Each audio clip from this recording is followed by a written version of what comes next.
Welcome to Ramos Radio. My name is Ramos. This is the first episode of my podcast/sports show where I'll be covering Premier League football and UFC/MMA. Mainly UFC. Some Bellator cards will be included, maybe one FC, etc. But mainly the current affairs around Premier League football, world football, and MMA, the world of MMA. Thank you for joining the first episode. If you want to support, subscribe to the channel, follow all the socials in the link below. Thank you for joining me on the journey. For today's episode 1, we'll be covering the start of the Premier League season, 24-25 season, from an Arsenal fan's perspective. I am an Arsenal fan, so I'll be talking about the pressures of Arsenal's season, my expectations of Arsenal this season, and also what I think should happen if we don't actually hit specific targets, and what would happen, what it would mean to certain players, the manager, the team, if we do hit those targets. And in UFC, in the MMA world, this week I'll be talking about UFC 305, headlined by Dricus du Plessis versus Adesanya for the middleweight title. It is this Saturday, August 17th. Sunday morning for us Brits, but that is what I'll be covering for today's episode. We will start with the Premier League season. Actually starts on Friday, which I believe this is when the episode comes out. But Manchester United versus Fulham to start the season. I am very, very happy that the Premier League season is back. International football just isn't the same, really. Tactics behind international football, the pace kind of is sometimes a bit dry. There are exciting moments, obviously. International football is international football. When you have the best players in specific countries and a passion behind playing for your country, there will be special moments. For example, Georgia, they were a very fun team to watch during the Euros. But club football, I don't think there is anything like it. The tribalism, the tactics, the focus on players, the fanfare, the arguments between rival fans, it's what I love about the sport. So from the Arsenal perspective, let's break it down into a few different points, actually. Let's say point 1, talk about the transfer window. Point 2, the league prediction, where I think we're going to finish. And then the 3, what it means to certain players and the manager, Mikel Arteta himself. Starting with the transfer window, Arsenal didn't really have that exciting of a transfer window. The last few transfer windows, we spent quite a bit of money, big money signings, signing the likes of Declan Rice. We spent 100 million on. Season before, Gabriel Jesus and the left back Zinchenko joined our team, which was exciting because they came from Manchester City, big team. And when you come from a team they were 2 players that were part of the Centurion team. Jesus scoring the actual goal, I believe it was against Southampton in the last day of the season, to secure them, the Centurions, 100 points of that season. But signing the likes of players like Jesus and Zinchenko, you'd expect it to just raise your team's level. And it did. Definitely, beginning of that season, I believe 22-23 season, we were on fire. But it hasn't really turned out exactly how a lot of Arsenal fans thought it would. Just looking at the confirmed transfer for this season. Okay, so we've officially signed David Raya, 32 million euros. Ricardo Calafiori, 45 million euros. So they're pretty much the 2 confirmations that we had. But we also let go Emil Smith-Rowe this year, a big player, a big academy player. A lot of fans are probably upset that we didn't. It didn't really work out for him, but I think I can speak for all Arsenal fans when we say we're happy that he's actually getting the opportunity to play consistent football. Hopefully he has the best of times with Fulham. Maybe even upset at the beginning of the season against United, just to rub it into the United fans' face. But transfer window has been a bit bleak. Signing a centre back in Calafiori, 22 years old. A lot of people probably didn't really know who he was at the beginning of the season. A lot of the hype came around the Euros when people on Twitter and social media were talking about his aesthetic, mainly looking like a real old school Italian centre half. Few clips that we saw, and a moment in one of the Italian games where he decided to drive last minute and kind of create something for Italy. For that to be our only signing, it's a bit sad, because at the end of the season, I think a lot of people would have thought that Arsenal should have signed a striker. Not me personally. I don't really think that we need a striker as much as a centre mid, but the centre mid and the striker, and some people are even saying a winger. I think defence was probably our strong point last year. I believe we had the best defence in the league last year. I think it was, the least conceded goals with 29 goals, I believe. So defence wasn't really a point of improvement for us. We didn't really need to focus on it. And having the only signing be a defender is a bit saddening. It's a bit frustrating from an Arsenal fan's perspective, because when you're thinking about progressing and trying to really go for that title or compete in the Champions League, you would want something fresh, something new, something like from the fans idea. Every season you want something to spark some form of excitement that you think, okay, this might change the dynamic of the season.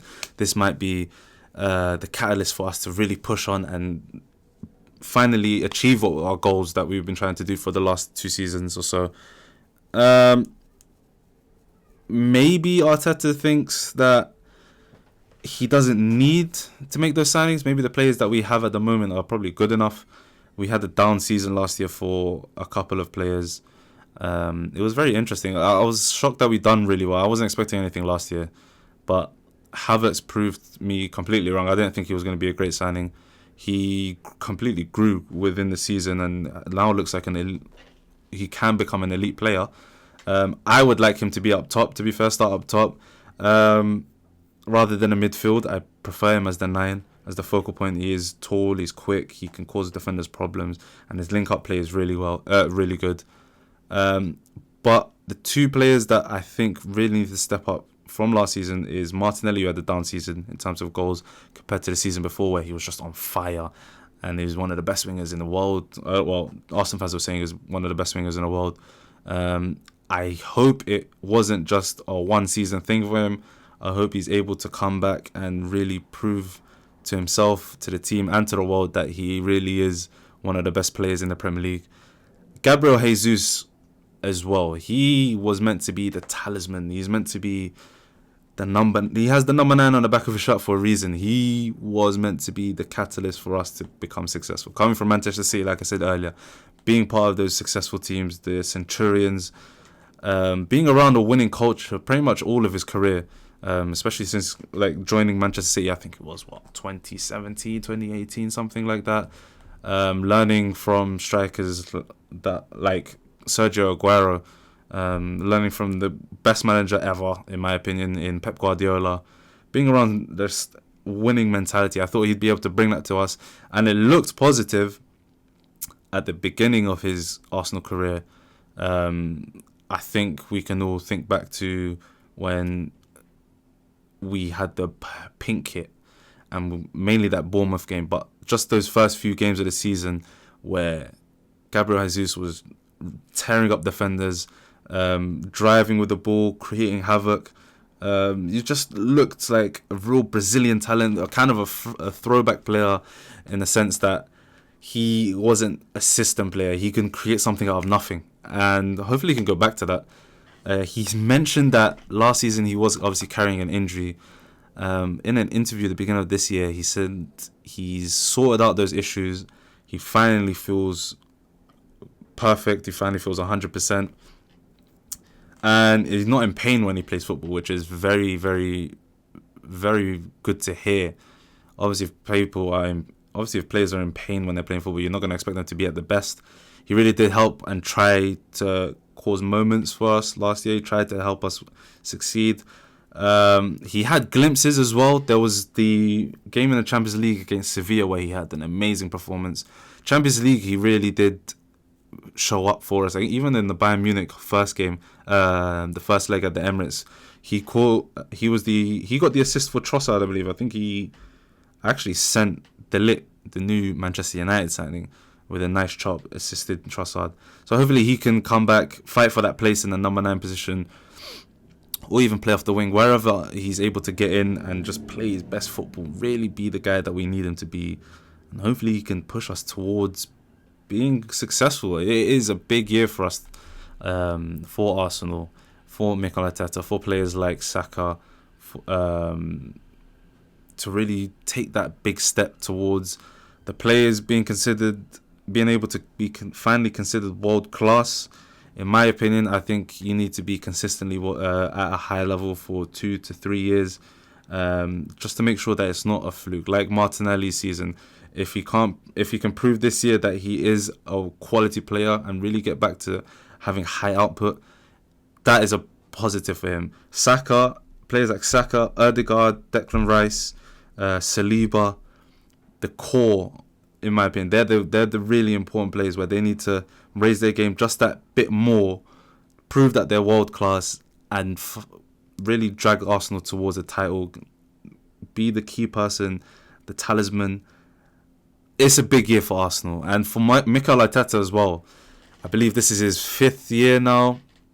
He joined 2019, December 2019. So 2024-25 season will be his official 5th year, 4.5, I guess.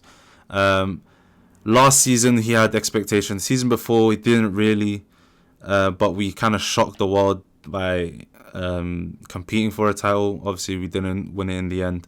The season before that was the year where we capitulated at the end of the season and lost to Newcastle. I believe we lost to Spurs, and we didn't make the Champions League that year. We finished 5th. It was a very sad moment. There was 2 years back-to-back where it ended in capitulation. Last year, we had a bit of expectation in ourselves. We finally considered a good team, at least from my perspective. I remember in the summer speaking to some of my peers and just seeing over Twitter and social media and stuff like that, TikTok, blah, blah, blah, that people thought Arsenal were just a one-season wonder. We had like one good year. We were back to mediocrity. We proved people wrong. We actually pushed Manchester City even further this year than we did last year. It just came short against those key games in the December period, I believe it was. And then that one loss to Aston Villa really killed us in that season. But like I said, this is the year for Arteta to finally prove that he is the man that can take Arsenal to the promised land, which is Premier League champion, UEFA Champions League champion. Finally win a big trophy. The only trophy he's won was the FA Cup in his first year, in the lockdown season. Since then, it has been a lot of progression. Not as negative as a lot of rival fans would like to make it seem, but it is definitely important for us to figure out what that last bit is and sort us out. We need to win. The main aim for this season is to win. We need to win the league. We need to win a trophy minimum. We need a trophy minimum, but we definitely need to really win this Premier League now and go further in the Champions League than last year. Last year was a bit disappointing. I know it was Bayern Munich, but even then they were there for the taking, and we didn't really show up there. So those 2 tournaments we need to really impress in. I think questions will be asked at the end of the season if Mikel Arteta can't produce a Premier League trophy. So much growth, so much effort and time and highs and lows. It would be beautiful if he's the guy to take us to the promised land, and I believe he can. But boy, if he can't, then questions will need to be asked. But we'll think positively about that. I think this will be the year that we can push ahead, depending on players like Gabriel Jesus being fit and being at his best, Martinelli being back at his best, Saka being at his best, Martin Ødegaard, Declan Rice, the 2 centre-backs in Gabriel and Saliba really showing themselves to be a formidable duo like they did last year. try to be the best defense again. We've got to aim for excellency in all aspects of the game, and hopefully we can get the big trophy in the end. It's going to be a very interesting year for Arsenal. It will be, and hopefully we figure it out, man. My prediction, like I said, I predict us to be first. Out of the other teams, I think the top three are probably still going to be the same as last year, but Arsenal first, Manchester City, hopefully we can beat them first, so they'll come second. Liverpool, I would expect them to be third, but looking at the fact that they've got no signings, Thiago's retired, Klopp's gone, they've looked good in pre-season, they look very good in pre-season, but there's a lot of expectation on the new manager, Arne Slot. Can he prove to be the right person, or will it be like a Alex Ferguson to David Moyes transition where it just goes downhill? Liverpool fans will be hoping no. The positive signs, like I said, in pre-season, they'll probably be challenging. I think they'll be good enough to still get top three, minimum top four. That fourth spot is going to be up for grabs. There's some really good teams that were strengthened this year. Aston Villa being one of them. They did sell Douglas Luiz, but they've brought in Amadou Onana, Ross Barkley from Luton. I can't remember if there was another gentleman, but those two specifically are very good transfers for an Aston Villa team that will be actually competing in Europe this year. Champions League, they finished fourth last year, so that could be something that hinders them. Everyone knows that for a new team to join Champions League or be in European football, it can be a burden. It can be really tough on them. Be really demanding, especially on teams that might not have as much depth as some of the bigger teams like Manchester City. But the good thing the positives for Aston Villa is that they have a manager in Unai Emery who has been unbelievably successful in Europe. Granted, it's the Europa League that he's been successful in, but success translates. Let's be honest, no one really expects them to win the Champions League, but to do well, I think they can do that. They've got enough players, enough talent in the squad. I mean, Ollie Watkins, sensational player. If he can continue on the form that he was in last year, he's going to be brilliant. Leon Bailey is a good player. Ross Barkley back in a big team, big moment for him in his career. He's only 30, so he's got a couple good years left on him, and he proved last year that when he gets to play freely, he can perform. He's probably one of the better midfielders last year, if not maybe let's say top 5 performers, top 10 performers. Very good player, and then they've been able to keep a lot of the core as well. They still got their keeper, World Cup winner Emiliano Martinez. They've got a strong squad. They've got a lot of good players. Maatsen was the third signing. That's it, from Chelsea. 40 million euros, which is a lot. But like I said, they've got a lot of good players. The fact that they've played in Europe before might help them in this campaign, but Champions League, I think there's obviously the new format this year where it starts off as a league kind of format, 4 games home, 4 games away. So more games than the group stages last year, which could be slightly demanding. I think there's no winter break for English teams this year either, actually. I remember reading something about that. So the demand for English teams will be tough this year. Aston Villa, I'd like to think that they can do well and perhaps finish 4th. I think they can do it. But they've got teams like United on them. Let's see who else is here. Newcastle, we've got Sandro Tonali back. Isaac is always a threat. They've got a very solid team. They just had a lot of injuries last year, which is the reason why they kind of fell down, kind of fell off in the Champions League, fell off in the league. We've got Tottenham Hotspur who signed Dominic Solanke. That might be a match made in heaven. That might be the missing link for them to help find. Son will get help when it comes to the goals. We won't have to completely rely on him. Richarlison isn't really reliable like that. Dominic Solanke has a big year ahead of him.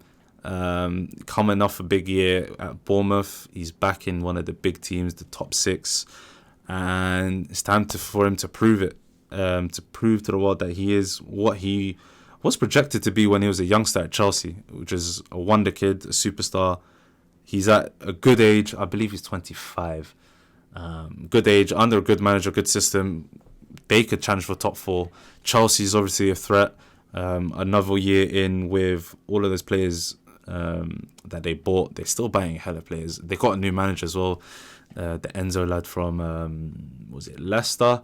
It could be a tough year for them again. I didn't really think they should have changed their manager, but it is what it is for them. They're a wild card. They could be either amazing or just terrible like they were. That's a really good team.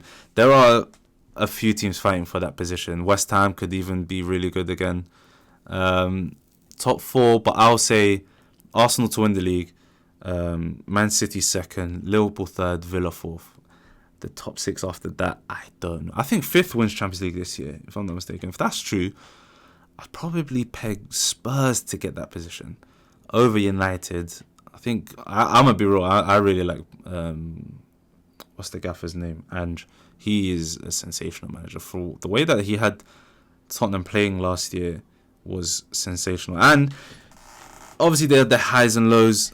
Last year it was all about just getting into the system, but the way that I've seen him speak out this year about, okay, now it's last year it was all about playing good football. This year is about results and actually being good. So I'm expecting big things from them. But yeah, that's probably the top five for me. Going into the next topic, MMA, UFC 305. That is going to be a banger this weekend. The UFC, Dricus du Plessis versus Israel Adesanya, middleweight title fight. There's a lot of tension in this fight.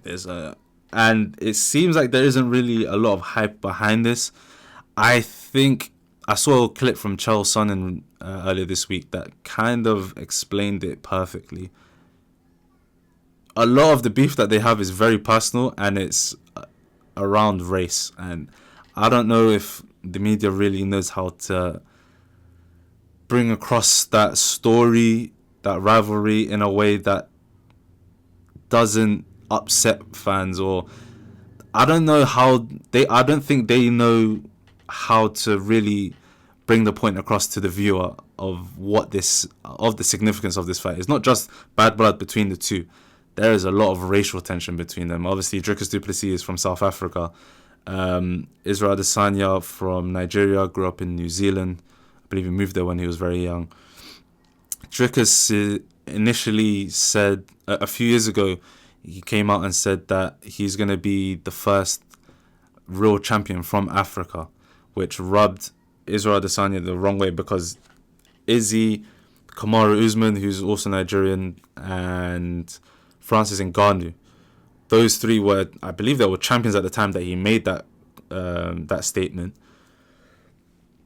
And obviously the fact that he's a white man from South Africa, there's a lot of history behind that, apartheid, a lot of racism in the country, etc. So for Dricus to be saying that, Izzy took it as disrespect, and that's why it's very quiet right now. Usually heated rivalries have so much media coverage, so much post about it. I don't even know if the UFC know how to really package this in a way that isn't like too over the edge, you know? So, but other than all of that, it is a very good fight. Dricus beat the person that beat Izzy for the belt. Dricus, in his last fight, he beat Sean Strickland in a very close decision. A lot of people thought Sean Strickland might have won. I thought Dricus won, personally. Sean Strickland, in the last time we saw Adesanya fight, was against Sean Strickland, and Sean Strickland had a masterclass performance against him. Completely nullified every single skill that Adesanya has proven to have, and has proven to be too much for all of his other opponents. He was on an incredible run, I think from, was it 2018 when he won the belt? Even before that, when he was coming up the ranks, he was just fighting constantly, like 4 times a year, defending his belt. I think it's a crazy stat. I think this fight will be his 12th consecutive title fight. And he's joint with, I believe it was GSP. And the only people that had more, I think Amanda Nunes had 12. John Jones was around 16 or something like that. He was amongst good names. Like Israel Adesanya is an all-time great in this. Anderson Silva was another one. I believe he had 13. DJ, those were the names. The significance of this fight for the two fighters themselves.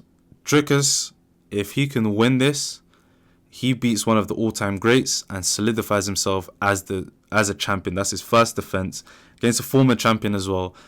The person that dominated this division for years. He's come in, he's taken over, he's undefeated in the UFC. If he can get a win against Israel Adesanya, that is a massive statement for himself as a fighter, but also to the rest of the middleweights in the UFC, because boy oh boy, all of those guys pretty much faced Adesanya and couldn't get the job done. If Driggers gets the job done, I mean, he's already beaten Robert Whittaker and finished Robert Whittaker actually. So it's to have those two on their record, the two former champions. The three former champions in Strickland. Obviously, he just beat Strickland. So to have all three of them on his record and the last three fights of his career as well, that is sensational. I mean, we're going to have to start talking about him as one of the current pound for pound list, where he would be ranking. That it would be an incredible run, meteoric run, historic run actually. And just looking at the rest of the division, his fighters, so Sean Strickland 1, Izzy 2, Robert Whittaker 3, Nasruddin Imamov at 4, Cannonier at 5, Marvin Vettori 6, Brendan Allen 7, Paulo Costa 8, Jack Hermanson 9, Roman Dolidze 10, Khamzat Chimaev 11, and then there's a few other people that aren't really that close to the title picture at the moment. But if he could win this, I guess the next one would be the winner of Robert Whittaker versus Khamzat Chimaev, but he's already beaten Whittaker. If he's able to win this and then go on and beat someone like Khamzat, the division is his. I mean, he's done what Cannonier couldn't, Vettori couldn't, Paulo Costa couldn't. He is the middleweight champion. He will be he'll be part of the pound for pound conversation. Legacy-wise, massive. Drickers really has an opportunity here to claim a spot amongst the greatest of all time in the sport. I really truly believe that. For Adesanya, though, there is a lot on the line for him. Israel Adesanya, if he can win the belt, massive. The fact that he's able to face the adversity that he did against Strickland, kind of an embarrassing performance, let's be honest. No one expected Izzy to win at all. No one expected Sean to win at all. Izzy to lose in that fashion was quite embarrassing. Being, I think, he's only had one win in the last 3. A lot of people are questioning the fact that does he even deserve this title shot? A lot of people thought Sean Strickland should get an immediate rematch because of how close the fight was. So there's a lot of negativity on him from there. So the pressure will be from there. Does he deserve it? Can he come back from the embarrassing performance? If he can, that's another champion added to his resume. A gentleman that's undefeated, like I said earlier, undefeated in the UFC, has beaten Robert Whittaker and Sean Strickland back to back. That's a big name. Drickers is a big name now. If Izzy can beat him and add him to the long list of the people that he's beaten in his career and claim that crown again, that's massive for him. If he doesn't win this fight, will it be the last time we see him in the UFC, in MMA, pretty much? I don't really see anything for him after that. Everyone would say, I guess, the Pereira fight, he can go up to fight Pereira, but will the hype be there? I guess there will always kind of be that rivalry, so that, like, business-wise, it will look good, but from the fans' perspective, it will feel like his aura is completely gone. It's kind of similar to the Conor McGregor effect, where he was on fire. He lost the fight to Nate Diaz. He didn't really lose too much aura there because he went back to fight, but the aura of invincibility right now has disappeared. We've seen him lose to Jan Blachowicz, get finished by Alex Pereira, almost get finished by Sean Strickland, but lose all 5 rounds.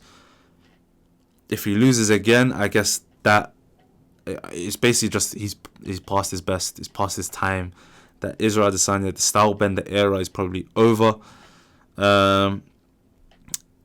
I don't know what else he would want to do. Maybe the John Jones fight, but that kind of seems out of reach now because John Jones is at heavyweight.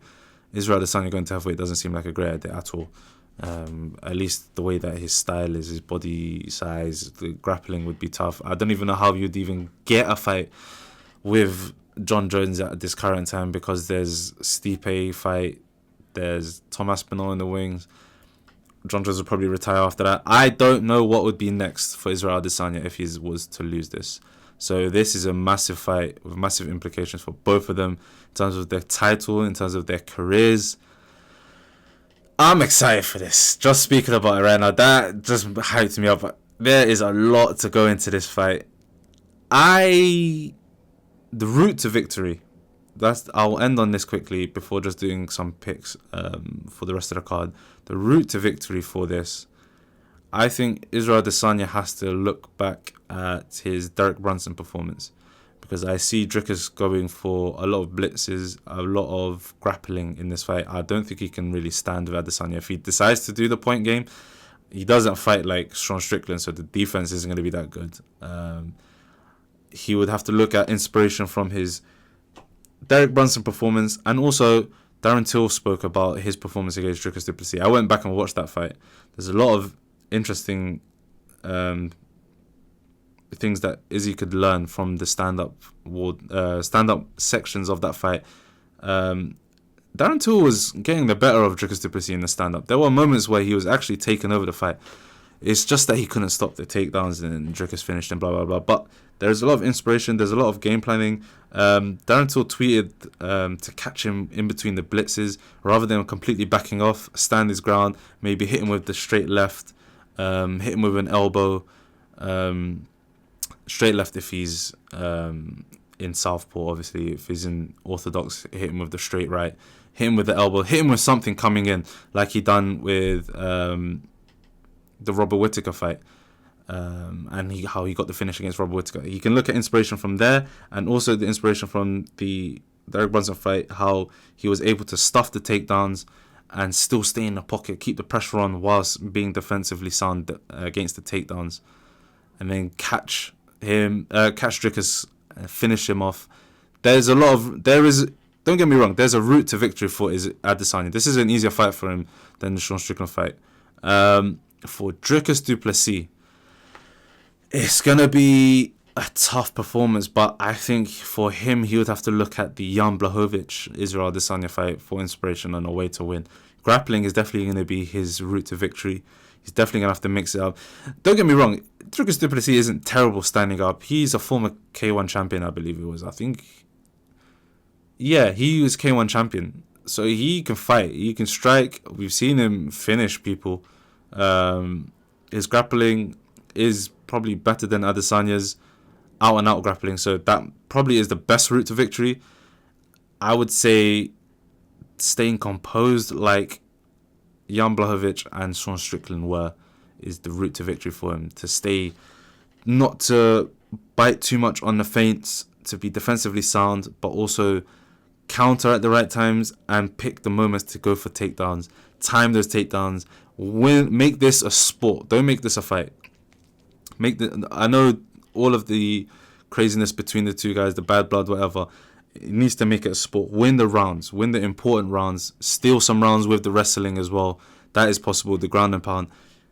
That is probably the route to victory for Dricus. I'm excited for this card. I'm excited mainly for this fight. The card's decent. Looking at the co-main event, Kai Kara France returns. He's fighting Steve Usyk. This is probably a fight to see who the number one contender is at flyweight. Steve Usyk just coming off a very impressive performance against the champion Alexandre Pantoja. If he's able to win this, he's right back there. Kai Kara France, this is also a big moment for him because he's had a few setbacks in his career. Recently, I believe he lost to Amir Albazi. He lost to Brandon Moreno recently. I think he's on a 2-fight losing streak at the moment. This could be a moment for him to either put his name in the title picture as a fresh new fighter. I believe he fought Pantoja on the Ultimate Fighter, so there's a little bit of history there. If he could win this, he'll probably be next for the title. But if he doesn't win, I don't know what the future looks like for him. Maybe moving a division. He's 31, so he's still fairly young. But flyweight, he's only 5'3", so maybe even moving up to bantamweight probably isn't a great idea. It's 5'3", like I said. So I don't know. It'll be interesting to see how he can perform there. The fight just before that will be Matthias Gamrot versus Dan Hooker, lightweight fight. Gamrot, I think, is just taking this fight to be active. There isn't really anyone else to fight. Dan Hooker said that he wanted to fight on this card because all of his teammates are fighting on this card. I think Gamrot will probably win this. His wrestling is too much for Dan Hooker. We've seen Dan Hooker struggle against wrestlers before. But this is a new Dan Hooker. He's a bit revived. I believe he took a little bit of time off. When was his last fight? July 9th. And it was a win over Jalen Turner. So he's got a bit of momentum going into this fight. July 9th, 2023. So over a year since he's fought. He's got all the new tattoos. He's a new look fighter. So maybe that can bring him some newfound success. I don't know. But I think I would probably pick Gamrot to win that fight. And then, yeah, after that, Taito Ivasa heavyweight fight against Jair Rosenstrike is probably just going to be scrap. Li Jingliang versus Carlos Prates. This gentleman, I saw him speak to Izzy. How he helped him train. I've seen some highlights of his fights. He's got some really good KOs, actually. In the UFC, back-to-back KOs in the UFC.